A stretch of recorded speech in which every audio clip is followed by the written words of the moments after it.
Audiolivro.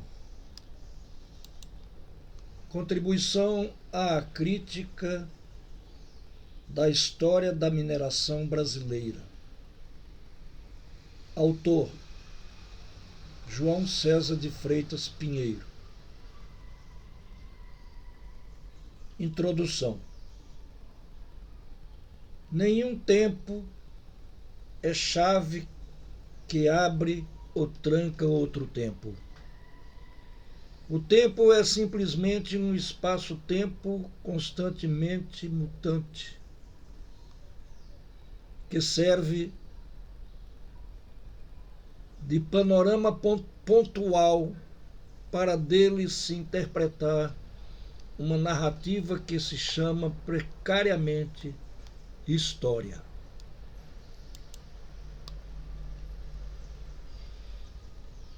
Portanto, a história geológica da Terra, baseada em estratigrafia, paleontologia, geomorfologia e resultados das dinâmicas interna e externa do planeta, é uma evolução contínua de fatos que podem ou não se relacionarem sob julgo da observação. Se estamos envoltos pelas incertezas desde a revolução cognitiva e as revoluções agrícola e científica, não há como determinar fielmente o que é certo, o que é erro, errado ou acerto. Imersos nas interpretações probabilísticas, dizemos apressadamente que estamos avançando progressivamente no aprofundamento do conhecimento, sem nos darmos conta das viradas, entre aspas, de interpretação que nos chegam com as inovações tecnológicas. Então, não cabem dogmas e nem indagações sobre se o presente é a chave do passado e qual é a chave do futuro. Não há por que nos afligirmos quanto a isso, se nos conscientizarmos sobre o ambiente, nosso meio de vida. Em 14 de fevereiro de 1990, a sonda Voyager 1 estava a 6 bilhões de quilômetros da Terra. Voltou sua câmera para nosso planeta e fez uma fotografia, a famosa Pale Blue Dot, ou pálido ponto azul. Um pequeno ponto na imensidão do espaço, iluminado por um raio solar menor do que um pixel, o ambiente em que vivemos. Esse pequenino grão rochoso envolto em uma fina película de água e gases, que veio se transformando através de suas dinâmicas interna e externa há 4,5 bilhões de anos, é nossa casa, nossa nave. Deveria fazer crescer em nós um sentimento de afeto, uma vontade de administrar nossa vida para respeitá-lo. Principalmente porque nele surgimos e nele iremos acabar, de uma forma ou de outra. Inventamos religião e ciência, buscando a compreensão da finalidade de nossa existência nesse minúsculo pedregulho que gira em torno de si próprio e ao redor de uma estrela. Em brevíssimo tempo, fomos coletores, caçadores, agricultores, industriais, e agora estamos trilhando os caminhos da internet das coisas, automação, robótica, inteligência artificial e outras artimanhas. Em toda a nossa pequena, grande história, na busca da felicidade e do conforto, que estão longe de ser globalizados. Creio que não mais permanece a questão: o homem é o lobo do homem, como disse Thomas Hobbes, 1588-1679. Segundo ele, os seres humanos possuem uma tendência natural à violência, dominam a natureza, mas encontram em outros seres humanos os seus grandes rivais, seus verdadeiros predadores naturais.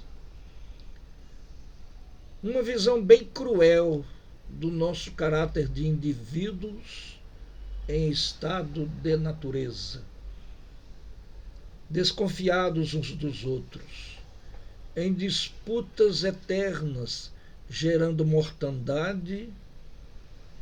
Não creio que, no geral, ainda perdure tal estado. O próprio Hobbes também diz que pode ser celebrado um pacto ou contrato social no qual os seres humanos passam a submeter-se a um governo que possa, através das leis, garantir-lhes uma vida segura.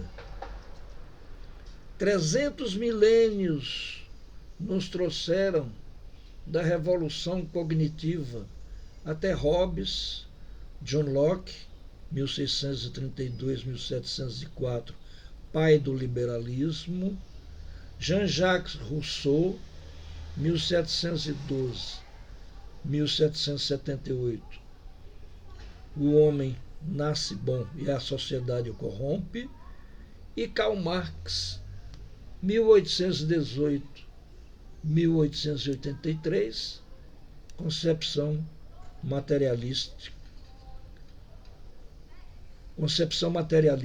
da história. O que mais nos anima nesta trajetória, dentro dos conceitos da economia política, é existir atualmente o conceito de economia ecológica. Os dois choques do petróleo no início da década de 1970 colocou em conflito econômico o mundo árabe contra os Estados Unidos da América sobre produção e consumo de petróleo.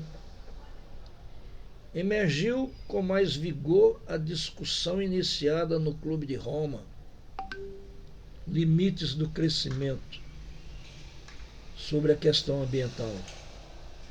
Aprofundou-se uma crítica ao modelo de desenvolvimento econômico. Essa crítica persiste. Pesquisadores apontam que, se mantendo o nível atual de consumo, em 2100 serão necessários 2 planetas Terra para suprir as demandas. No intuito de dirimir as celeumas entre quem defendia o crescimento zero e os desenvolvimentistas, veio o relatório Brundtland, de 1987, rescaldo da Conferência das Nações Unidas sobre Ambiente e Desenvolvimento, UNCED, de Estocolmo, 1972. Criou-se assim o conceito de desenvolvimento sustentável. Montaram-se os conselhos de meio ambiente e as atenções se voltaram para a tríade meio físico, meio biótico e meio socioeconômico, estudos de impacto ambiental EIA, relatórios de impacto ambiental RIMA, programas de recuperação de áreas degradadas PRAD, arcabouços jurídicos, legislação, fiscalização, multas, instrumentos diversos. O fato é que os empreendedores adentram solos, subsolos, biosfera, hidrosfera, atmosfera dos ecossistemas, tentando se equilibrar dentro de um triângulo equilátero, cujos vértices são 1. Preservação da qualidade do meio ambiente, 2. Sustentabilidade econômica e 3. Responsabilidade social. Nem eles e nem o poder público possuem o completo e necessário conhecimento de como funcionam esses ecossistemas e seus interrelacionamentos no ambiente. Interrelacionamentos estes cuja compreensão científica ainda não é totalmente satisfatória ou ainda não está disponível aos agentes econômicos. Quais saídas a humanidade teria para suplantar suas mazelas da pobreza e da miséria?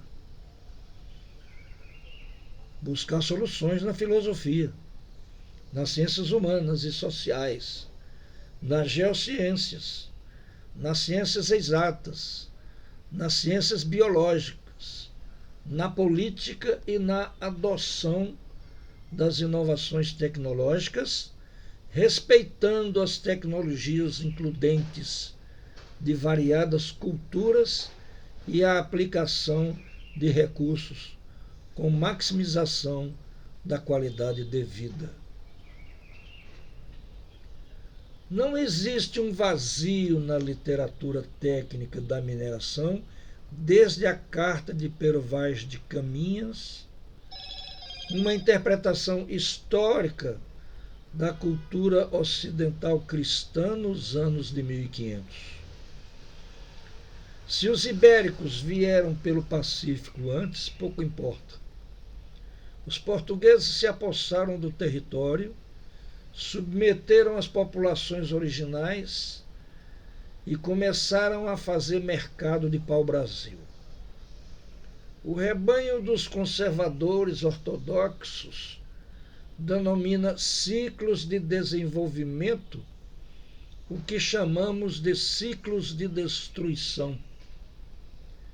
Na história do pau-brasil, enumeramos os ciclos do pau-brasil, do ouro e das pedras preciosas, os ciclos da cana-de-açúcar, do café, os ciclos do ferro e aço, do chumbo, os ciclos do agronegócio e do pré-sal que estamos vivenciando.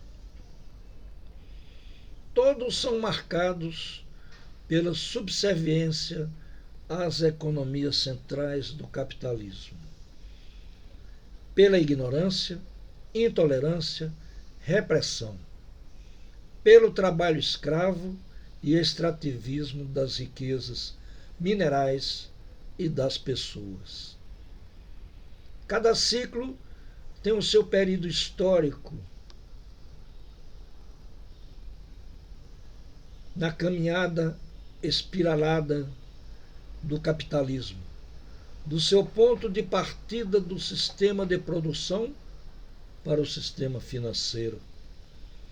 Cada ciclo tem suas especificidades de divisão de trabalho, imposição política, tecnologias, aparato civil-militar, corrupção nas áreas pública e privada, do modo de governança e lideranças, resistência da classe dominada e relações das elites entre si. A face mais cruel de cada um é a da extração do ser humano. Deste é extraída a sua riqueza natural mais preciosa, a vida. No século XVII, a invasão portuguesa não foi obediente aos reis e até mesmo ao Papa, que haviam acordado Tordesilhas. Chegou até o sopé dos Andes, espalhando suas bases estratégicas de avanço, usando brancos, negros e índios que se misturaram para formar os brasileiros. Seu objetivo principal era o enriquecimento por exploração das riquezas minerais. Buscava ouro e pedras preciosas, esmeraldas, turmalinas, diamantes, dentre outras. Como diz Karl Marx, no item 4, os metais preciosos do capítulo 2, o dinheiro e a circulação simples de sua obra para a crítica da economia política, entre aspas, o alto valor específico dos metais preciosos, sua durabilidade, sua relativa indestrutibilidade, sua propriedade de não se oxidar no ar e, especialmente, a insolubilidade do ouro em ácidos, com exceção da água régia, todas essas propriedades naturais fazem dos metais preciosos a matéria natural de entesouramento. A metrópole portuguesa e suas colônias, na metade dos anos de 1600, entraram numa profunda fase de estagnação econômica.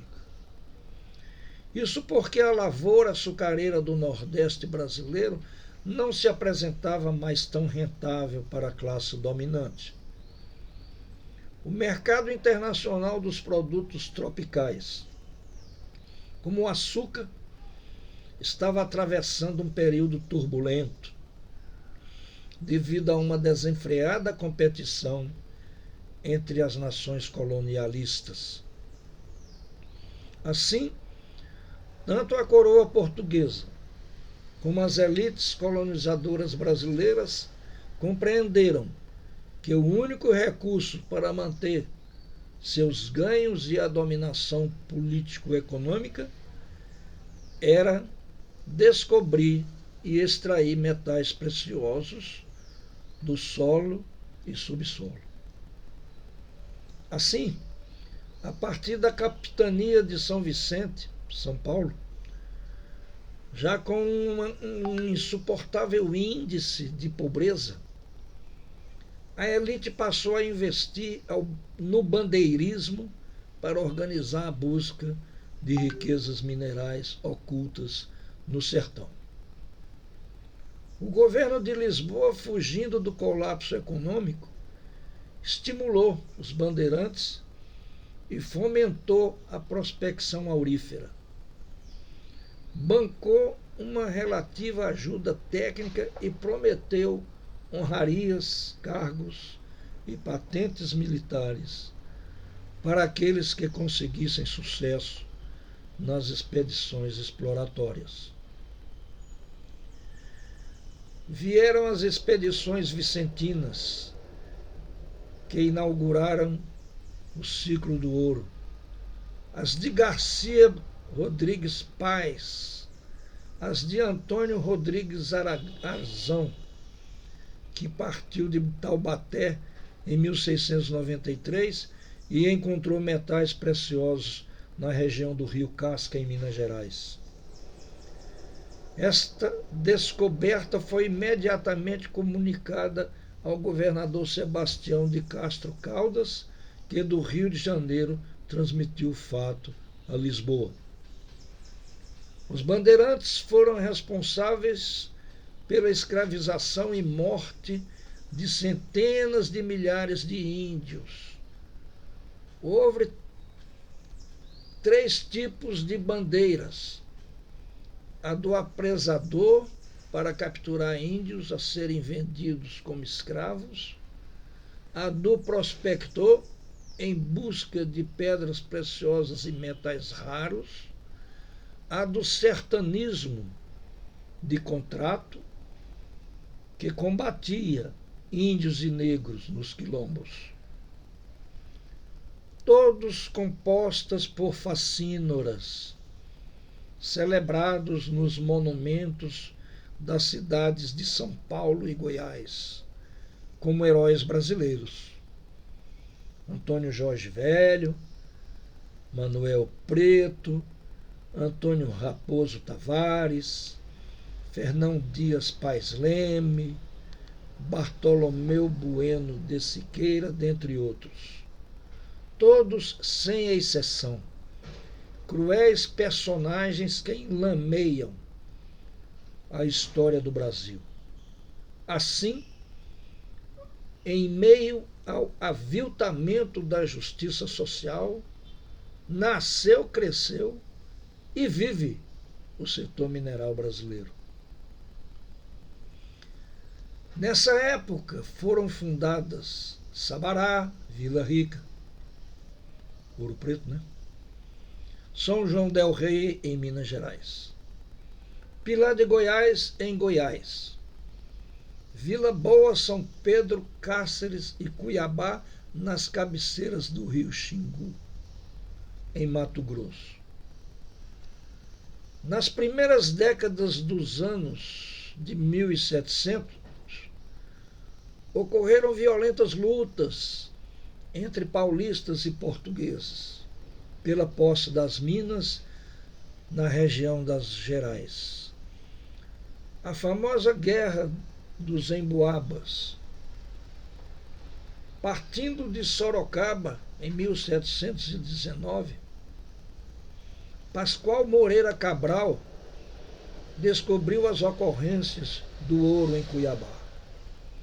7 anos depois, Bartolomeu Bueno da Silva, chamado Anhanguera, que tem uma estátua no centro de Goiânia, em Goiás, na confluência da Avenida Anhanguera com a Avenida Goiás, dedicou-se a extrair muito ouro nas bacias dos rios Tocantins e Araguaia. Eclodiu a Revolução Industrial na Inglaterra. A economia da Europa estava saindo do sistema feudal para o modo capitalista de produção. A supremacia mercantil dos holandeses, que inclusive haviam invadido Pernambuco para atuar na produção e no comércio de açúcar, estava sendo progressivamente substituída pelo poderio industrial britânico. A classe dominante portuguesa e o capital comercial holandês foram cada vez mais se subordinando a uma nova realidade, a da dependência de Portugal à Inglaterra. Outras áreas coloniais de produção, açucareira, como a dos holandeses nas Antilhas, trouxeram crises econômicas e financeiras para a economia colonial brasileira. A mineração do ouro aluvionar passou a ser a alternativa da classe dominante colonial e da corte portuguesa. O ouro, metal nobre, resistente, é um resistato. A formação de jazidas de ouro na crosta terrestre teve seu apogeu há 2,5 bilhões de anos, quando se constituíram o que os geólogos denominam de cinturões de rochas verdes, greenstone belts, comuns no Brasil e na África, porque naquele tempo os continentes estavam colados. Não existia ainda o Oceano Atlântico. Com o passar do tempo, essas rochas com ouro primário foram subindo na crosta e sofrendo erosão. Resistente, o ouro foi delas arrancado pelas intempéries e depositado com cascalho e areia nos leitos dos córregos e rios. Tornou-se o chamado ouro aluvionar. Diferente do ouro extraído em minas profundas, como a mina de Morro Velho, em Minas Gerais, com 2.000 metros de profundidade, e outras do mesmo tipo na África do Sul.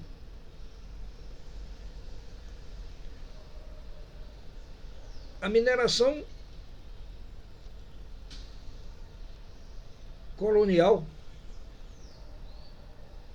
do ouro aluvionar não exigia tecnologia sofisticada,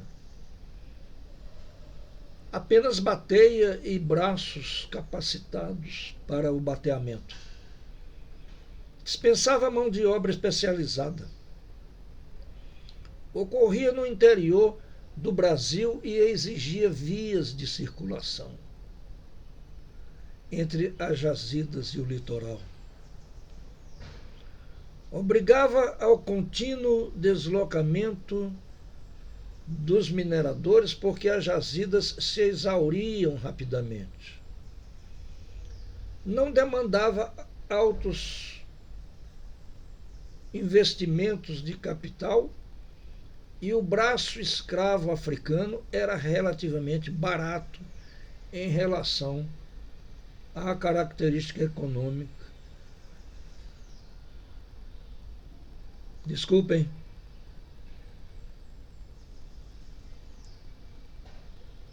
Não demandava altos investimentos de capital e o braço escravo africano era relativamente barato em relação à riqueza circulante produzida. Com essa atividade, a colônia brasileira de Portugal teve sua característica econômica muito alterada. A região das Gerais atraiu o pessoal marginalizado pela crise do latifúndio açucareiro do Nordeste, assim como portugueses de parcos recursos, atraídos pela miragem do enriquecimento rápido.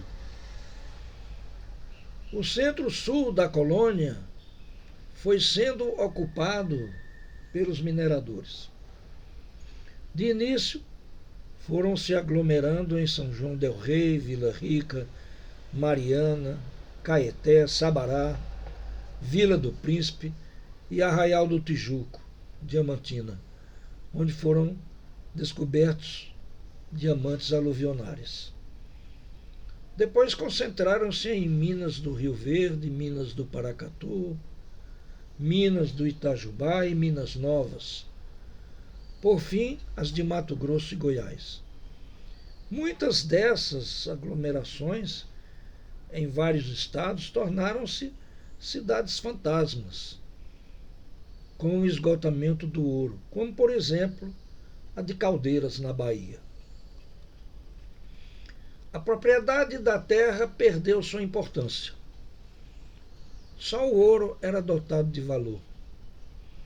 Esgotado o depósito aluvionar ou um veio superficial, a terra em si não mais interessava ao minerador, que a abandonava em busca de outra área, deixando um rastro de devastação dos solos, córregos e rios e da vegetação.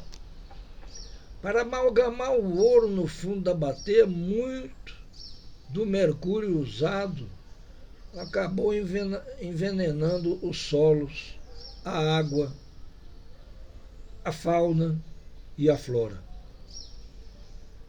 Os garimpeiros, antes grimpeiros, que se escondiam nas grimpas para não serem cadastrados pela coroa portuguesa, viviam traficando ouro na clandestinidade, escondendo o seu produto em imagens sacras de madeira, os santos do pau oco, em uma prática semelhante ao tráfico de drogas de hoje.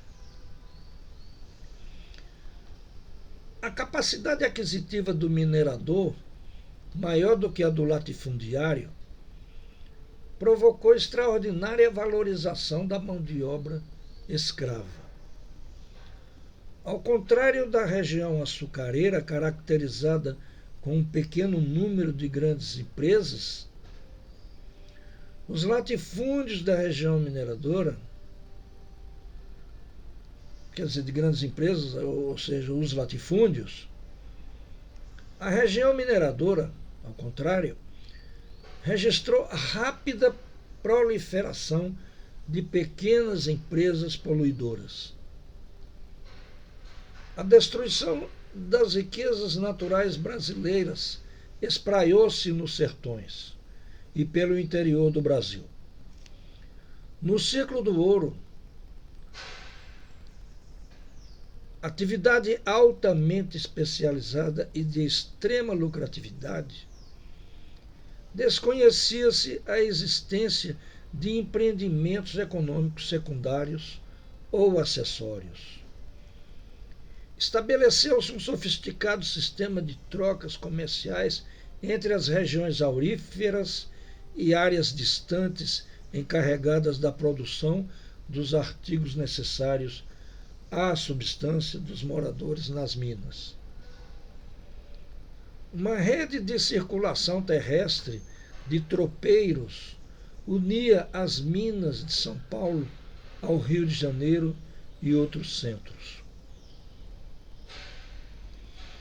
O sucesso da mineração de ouro em Minas Gerais foi responsável pela mudança da capital da colônia de Salvador para o Rio de Janeiro em 1763.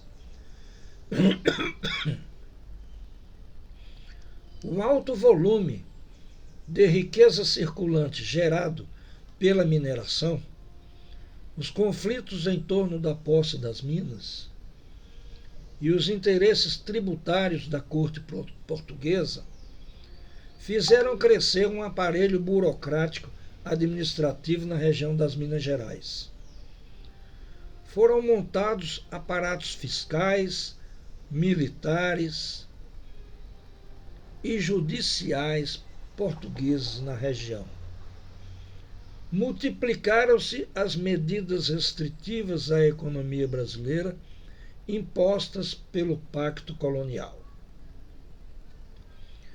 A coroa portuguesa queria assegurar o domínio exclusivo das riquezas minerais e intensificou o regime de monopólio comercial que já vigorava sobre a economia colonial brasileira. Durante décadas, Portugal comandou a extração e canalizou os recursos provenientes do ciclo do ouro, poluindo córregos e rios e cobrando impostos muito altos sobre essa atividade, a exemplo do quinto, uma taxa de 20% em cima de todo o ouro que era lavrado nas minas.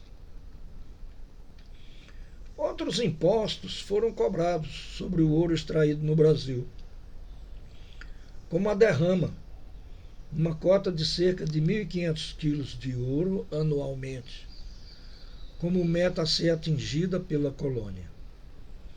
Havia também a capitação, outro imposto, que era pago pelo minerador correspondente a cada escravo que trabalhava para ele. Mesmo com os altos impostos cobrados por Portugal, boa parte dos lucros derivados da exploração do ouro, diamantes e pedras preciosas iam para a Inglaterra, que se industrializava e existia uma dependência econômica. de Portugal em relação à Inglaterra.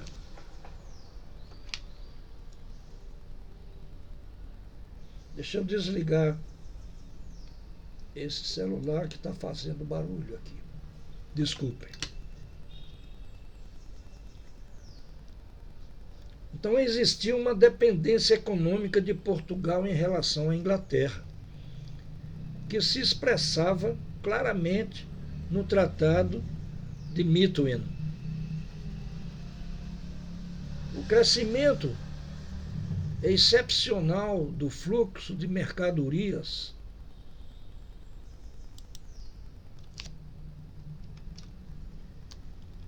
e pessoas fizeram muitas cidades das Minas Gerais crescerem assustadora e desorganizadamente no decorrer do século XVIII.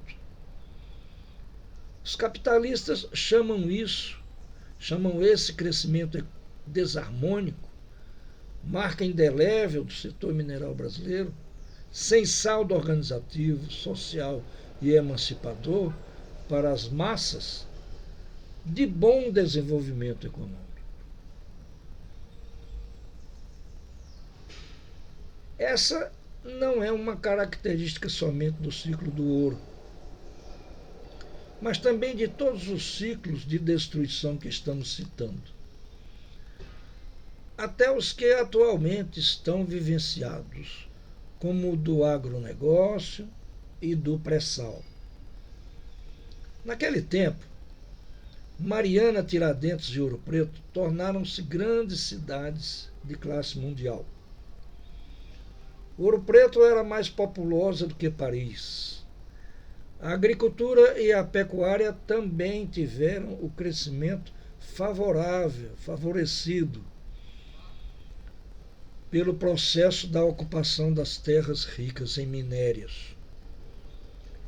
No entanto, os minérios são recursos naturais não renováveis e sujeitos a uma rápida exaustão, principalmente quando explorados de forma irracional, predatória, sem total conhecimento geológico das jazidas.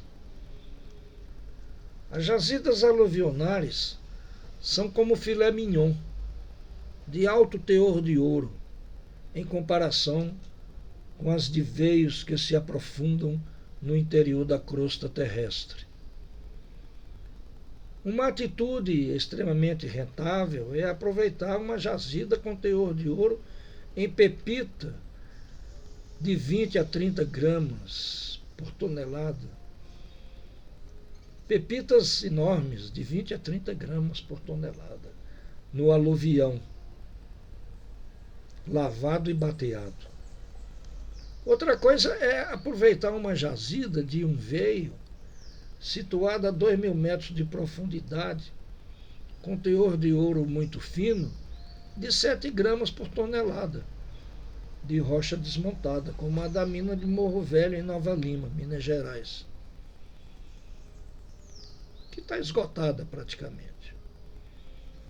Ao aproveitar o filé mignon, deixando a carne de segunda e os ossos, sem fazer uma mistura racional dos cortes de carne, certamente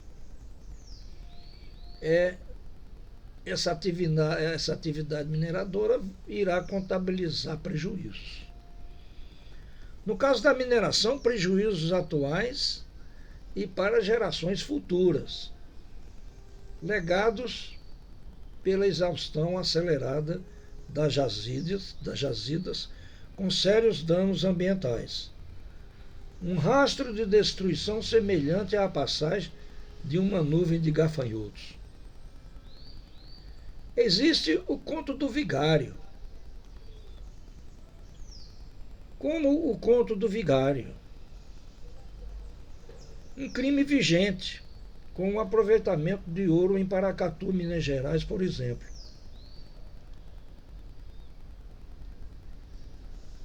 Uma jazida de ouro com 0,5 gramas por tonelada de solo, que está sendo lavrada por uma empresa estrangeira. Para se obter uma aliança de ouro de 4 gramas dessa jazida, é necessário remover 8 toneladas de solo. A população de Paracatu está ficando sem terreno para plantar e criar gado. A enorme quantidade de rejeitos é jogada em bacias de contenção de rejeitos, barragens de uma lama fedorenta, onde abunda a poluição com metais pesados, sulfetos de arsênio e de ferro, que tomam enormes espaços do município. É claro que, mesmo para os padrões capitalistas, a operação é antieconômica. Aqui acontece a picaretagem do chamado investidor e da Agência Nacional de Mineração, cúmplice desse despautério. A empresa estrangeira vai aos fundos de investimento canadenses de mineração e esses demonstram aos cidadãos desavisados a viabilidade deste empreendimento insustentável no Brasil.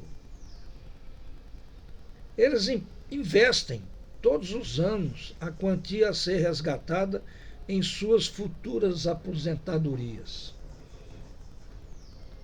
Existem movimentos sociais de resistência a esse desmando na ocupação do solo. São movimentos perseguidos pelas autoridades municipais, estaduais e federais. O governo canadense também fecha os olhos ao golpe do estelionato. Mas voltemos à segunda metade do século XVIII.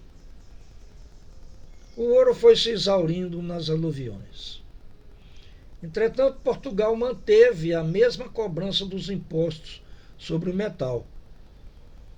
Um terremoto de proporções exorbitantes havia assolado Lisboa e Portugal necessitava de recursos para se recuperar.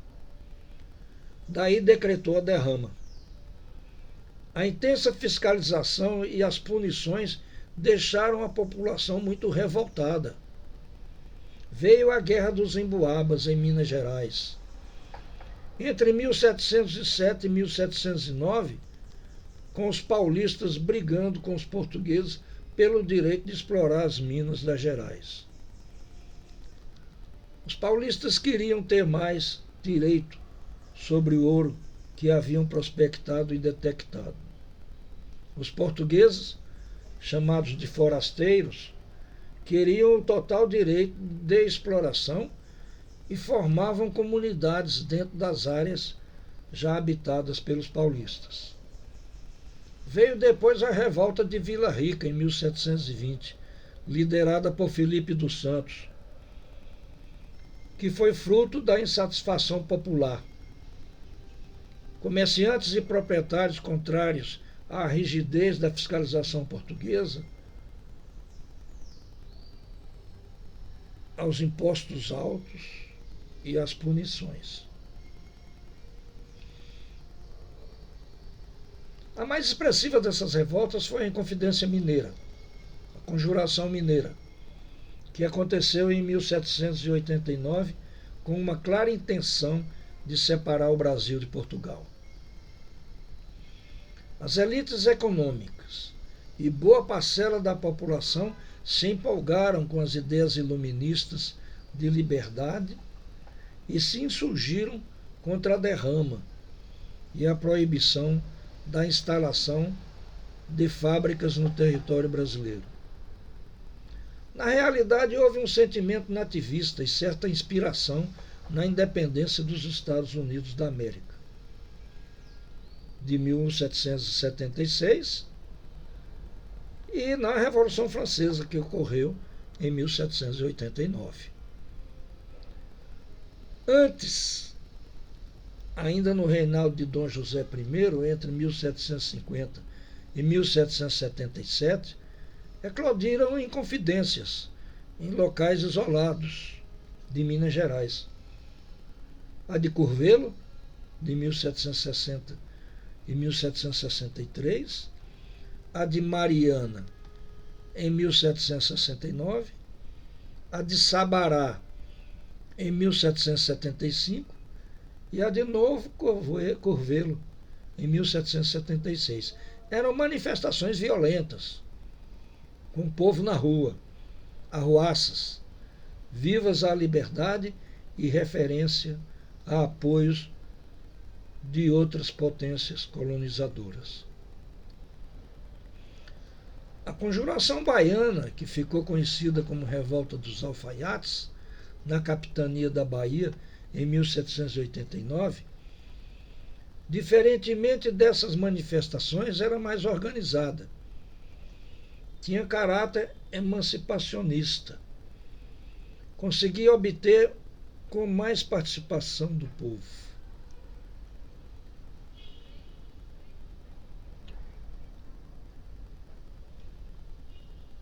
Defendia o fim da escravidão e a proclamação da República. E não se conformava com a mudança da capital da colônia de Salvador para o Rio de Janeiro.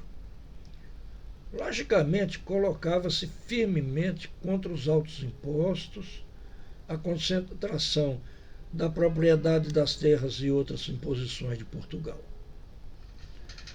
Foi muito influenciada pela independência dos Estados Unidos, pela Revolução Francesa e pela Revolução do Haiti. Os conjurados eram iluministas e defendiam os ideais burgueses liberais de fraternidade, igualdade e liberdade. Em todos esses movimentos, conjurações e revoluções, a destruição dos recursos naturais foi tratada de forma superficial. A mineração de ouro seguiu-se a mineração de ferro.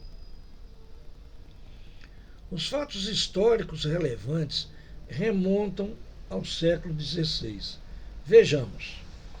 1532, surge a primeira forja no Ibirapuera, São Paulo, de Bartolomeu Gonçalves.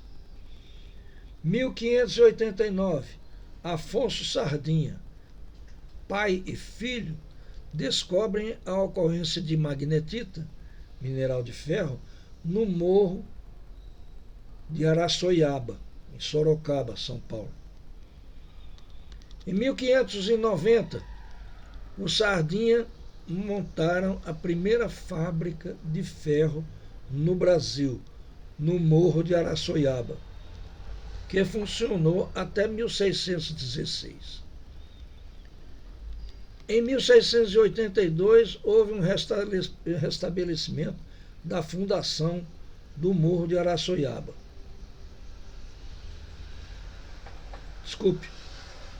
Em 1682, houve o restabelecimento da fundição do Morro de Araçoiaba, que tinha sido proibida por Portugal.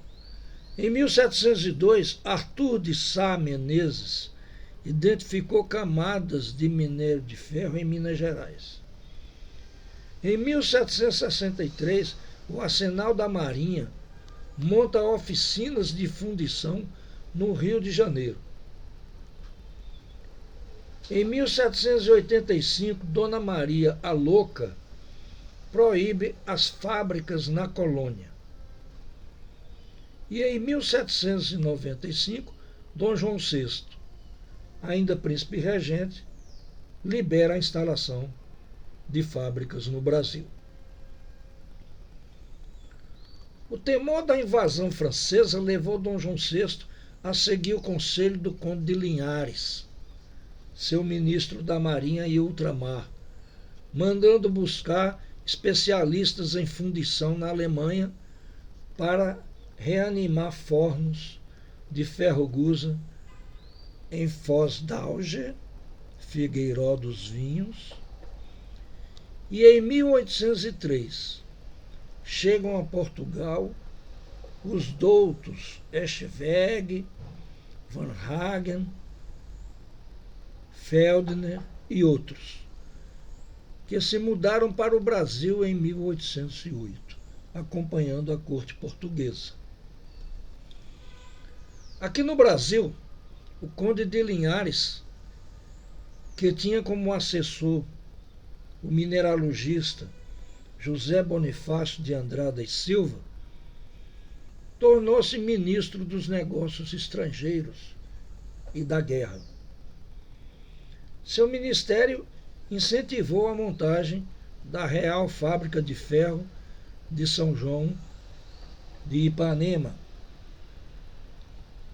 por Redberger e Verhagen, da Real Fábrica de Ferro de Morro do Pilar e Intendente Câmara, da Fábrica Patriótica por Öschweg e da Fábrica de João Molevade. As ocorrências de minério de ferro do quadrilátero ferrífero e na Serra do Espinhaço induziram o crescimento da fundição muito lucrativa naquelas paragens, com sérios prejuízos à flora e à fauna, além das condições desumanas de carvoeiros e trabalhadores nas minas e usinas. No século XIX, houve a explosão de crescimento e o descenso da siderurgia do ferro-gusa do período do reinado. Em 1821 existiam 125 altos fornos no Brasil. Em 1853, 120. Em 1855, 110. Em 1864, 97. Em 1873, 84. Em 1881, 55. E em 1893, somente 30. O dado é da pesquisadora Graça, de 2006. O decréscimo de funcionamento de altos fornos nesse período provavelmente se deu devido à diminuição dos esforços de guerra, das dificuldades em obter carvão, do esgotamento de jazidas de ferro, do alto teor, claro, magnetita e hematita compacta, de mais fácil extração. E em 1888, o suíço Jean Albert Gerspacher, ou Gerspacher, suíço Jean Albert Gerspacher, e seus sócios fundaram a usina Esperança, em Itabirito, Minas Gerais, conhecida depois com o nome de Usina Queiroz Júnior, e que se abasteceu com a lavra realizada no Pico do Itabirito pela Companhia de Mineração Nova Limense. O pico foi completamente destruído. No lugar dele existe uma cava profunda com um simulacro de pico deixado de lembrança no meio dela. Uma coisa ridícula, que tenta enganar os que se opuseram à destruição. Getúlio Vargas inaugurou a mineração e a metalurgia pesadas no Brasil, também em esforços de guerra, oscilando entre apoiar as potências do eixo, Alemanha, Itália e Japão, e as potências aliadas, Estados Unidos, Inglaterra, França e União Soviética. Antes de sua ascensão ao poder, no entanto, foi criada a Estrada de Ferro Vitória-Minas, para estabelecer a ligação entre Vitória do Espírito Santo e Diamantina, Minas Gerais, no contexto da fundação do Brazilian Hematite Syndicate, durante o Congresso Internacional de Geologia de Estocolmo, em 1911.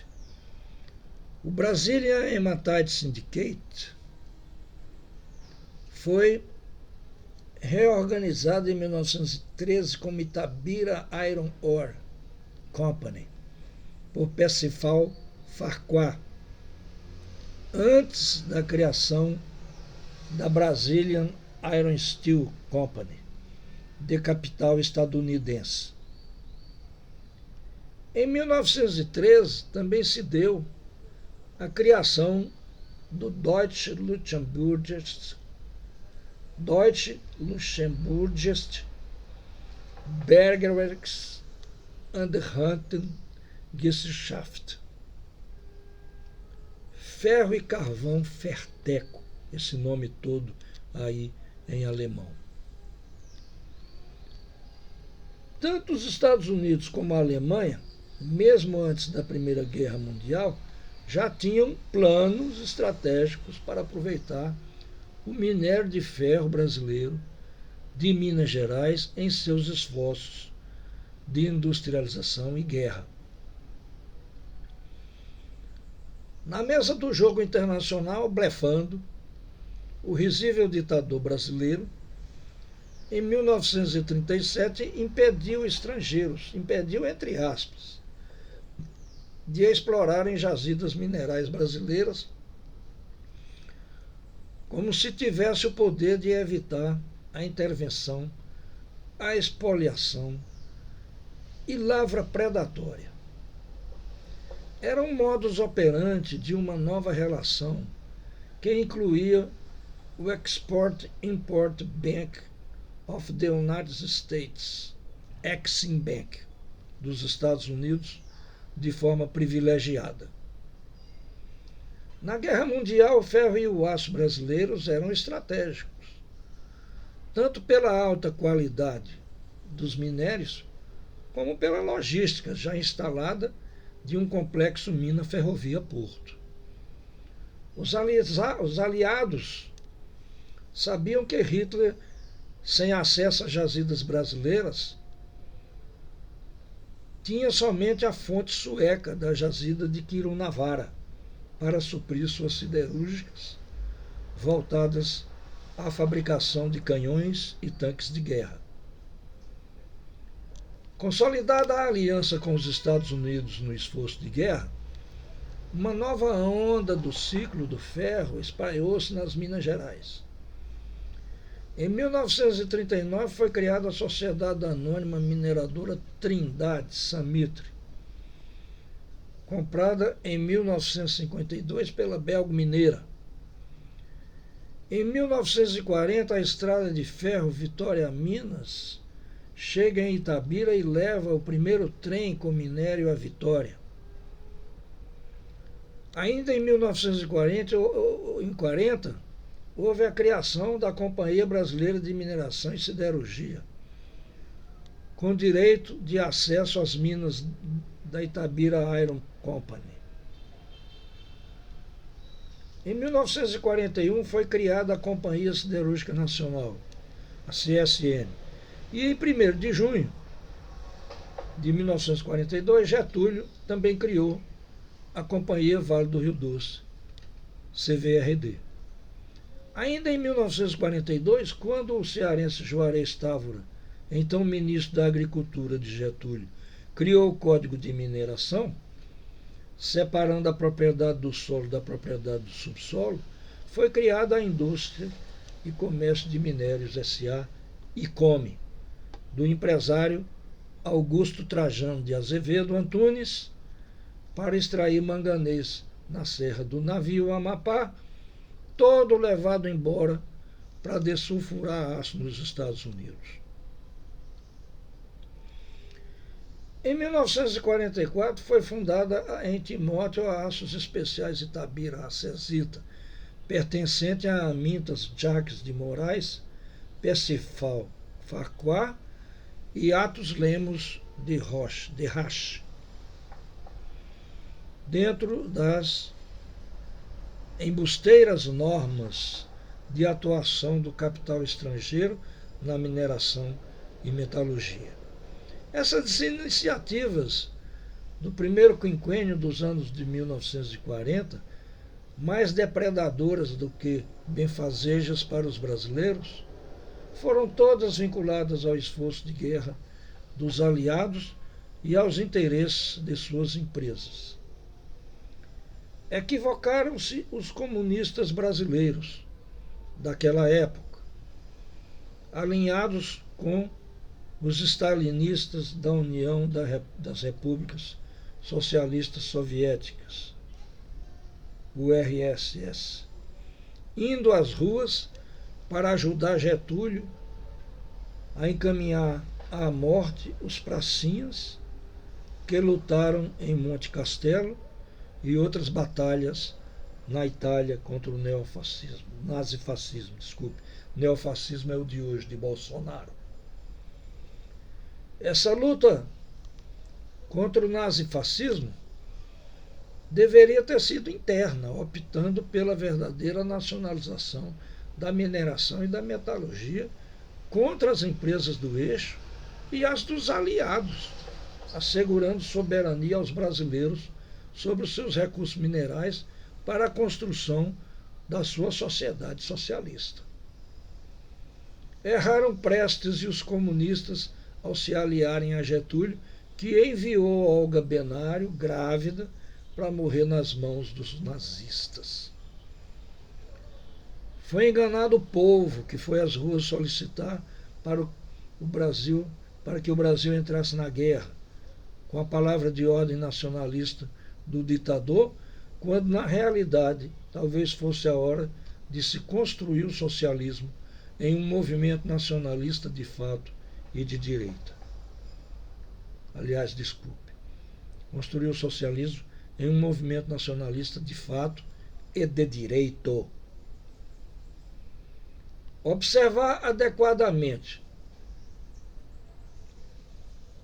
acertos e erros nas escolhas para se alcançar objetivos dentro dos fatos conjunturais, enquanto esses se desenvolvem, é muito difícil.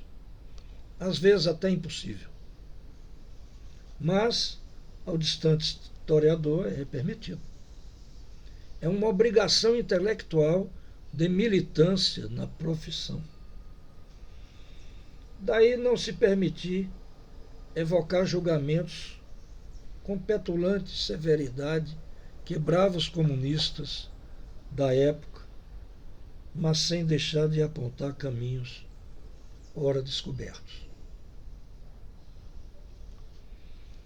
Quando a guerra acabou, em 1945, os gestores da estatal Vale do Rio Doce quiseram manter os mercados de minério de ferro e até expandi-los, sofrendo enorme pressão contrária do acionista Exim Bank dos Estados Unidos.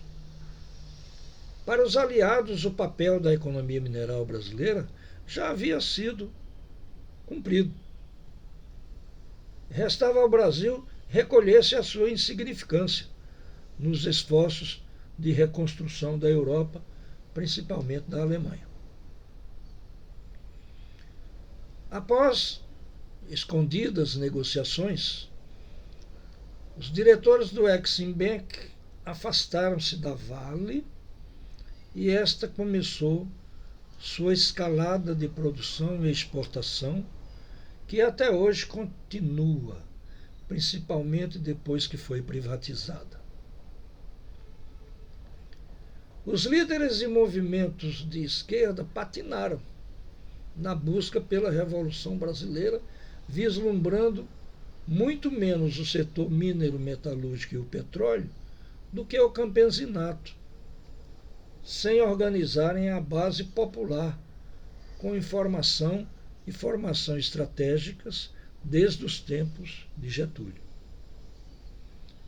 As manifestações populares nacionalistas que reivindicaram sob o slogan "O petróleo é nosso", não redundaram em algo maior do que a Petróleo Brasileiro S.A. Petrobras e seu monopólio. E desde esse tempo, tanto ela como a Vale e a CSN estatais estiveram direta e indiretamente muito mais a serviço dos grandes grupos internacionais do que da maioria da população brasileira. Funcionaram como agências de desenvolvimento de negócios petrolíferos, minerários e siderúrgicos, de industrialização subordinada tecnológica e economicamente. Era tudo o que o capital desejava. Subordinação industrial e tecnológica, além de fracos sindicatos de trabalhadores nos setores da indústria de base, controlados pelo governo getulista, conivente com o status quo do capitalismo. Assim, foram elaborados desde aquela época códigos de mineração, normativos e jurisprudências que legitimam a depredação, a expoliação, golpe após golpe até os dias atuais. De Getúlio, passando pelos presidentes que o sucederam, até Juscelino Kubitschek, Jânio Quadros, João Goulart, Jango, ditadores generais do regime golpista de 64, José Sarney e Fernando Henrique Cardoso, o que vigorou no setor mineral brasileiro foi o crescimento da lavra de insumos básicos para a indústria do aço atrasada e da metalúrgica poluidora. A primeira crise do petróleo impôs um novo desenho estrutural da substituição das importações.